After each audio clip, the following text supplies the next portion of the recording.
So what are some of the benefits of cold calling over cold emailing? And yes, we might be a little bit biased as a cold calling company. However, we'd love to give you our take as you're considering whether or not to use email or cold calling in your outbound prospecting efforts. So the first thing at the very top of the list on why we would consider cold calling over cold emailing is because you are talking in real time to another human being.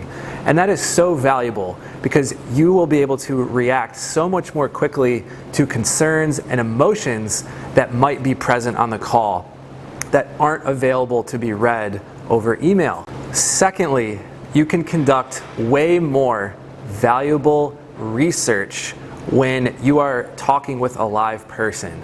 So if you are looking for, say, the correct decision maker or stakeholder that you would like to speak with and they aren't available on the call at that moment, you might be able to gather a correct email address or up-to-date email address, direct phone number, and time of day that they might be available for you to call back and get on the phone with them.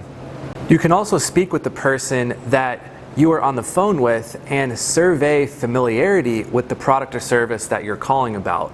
This way you can get an idea if they use a similar product, if they've never heard of a product or service like this before, and you can document that for your next conversation or next attempt to provide value to them and see if you'd be a good fit for their business.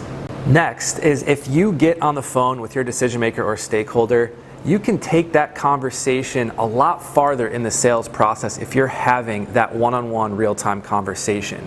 You can many times get to that next step appointment where in an email you might not have that chance.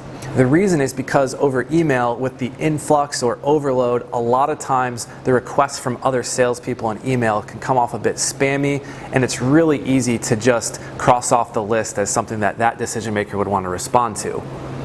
A lot of times in email, you might not be able to even ask for an appointment right away. You might have to ask if you can send them some information or send them a guide or provide value before you even ask for the next steps that you're interested in.